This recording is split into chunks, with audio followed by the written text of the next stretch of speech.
एक छोटा सा गांव था जहां हर सुबह खुशी की किरण के साथ जगती थी जिंदगी। वहां रहती थी हमारी प्यारी गाय गौरी, जो गांव में सबकी चहेती थी। बच्चे भी उससे बहुत प्यार करते थे। गौरी हमेशा जंगल में घास खाने जाती थी। अचानक गौरी को कहीं से रोने की आवाज आई। वो इधर उधर देखने लगी और फिर धीरे धीरे उस आवाज का पीछा करने लगी। कुछ ही देर में उसने देखा, आवाज तो पास की झाड़ी से ही आ रही थी। गौरी झाड़ी में झुककर देखती है तो उसे एक डरा सहमा सा कुत्ते का पिल्ला दिखता है। गौरी उसे प्यार से शांत करती है और धीरे से कहती है, चलो मेरे साथ चलो बेटा। गौरी पिल्ले को लेकर गांव लौटती है। गांव वाले उसे देखकर सोच में पड़ जाते हैं कि ये पिल्ला कौन है जो गौरी के साथ है। फिर सब मिलकर पिल्ले को पानी पिलाते और खाना खिलाते हैं। बच्चे भी पिल्ले के साथ खेलते हैं और खुश होते हैं। समय बीतता गया और वो पिल्ला भी बड़ा हो गया।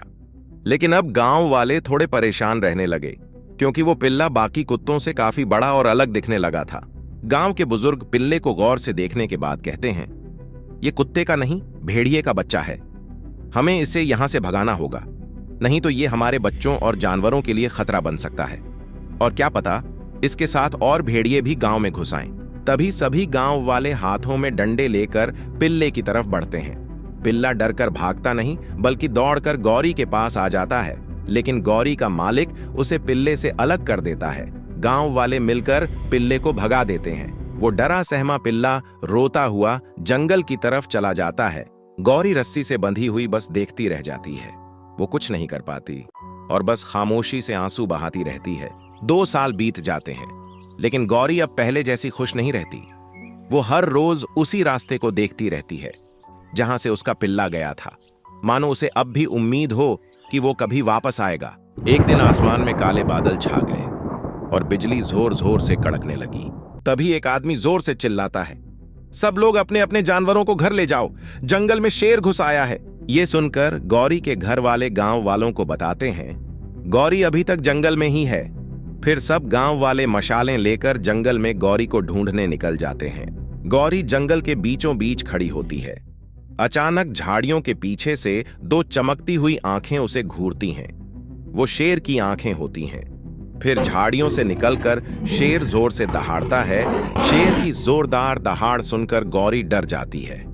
उसके पैर डर के मारे कांपने लगते हैं और जैसे बर्फ की तरह जम से जाते हैं। फिर शेर पूरी ताकत से गौरी की तरफ दौड़ता है और उस पर हमला करने के लिए जोर से छलांग लगाता है। लेकिन ठीक उसी पल भेड़िया बिजली की रफ्तार से निकलता है और हवा में ही शेर को जोरदार टक्कर मारता है। भेड़िया गौरी को वहां से जाने को कहता है और फिर शेर की तरफ भागता है।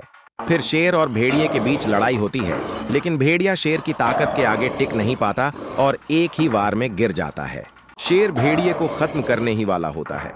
तभी उसकी नजर गुस्से में दौड़ती आ रही गौरी पर पड़ती है। अब वो भेड़िए को छोड़कर गौरी पर हमला करने के लिए तैयार होता है और जोर से छलांग लगाता है। लेकिन इस बार गौरी अपने सींगों से उसे जोरदार टक्कर मारती है और शेर हवा में उछलकर दूर जा गिरता है।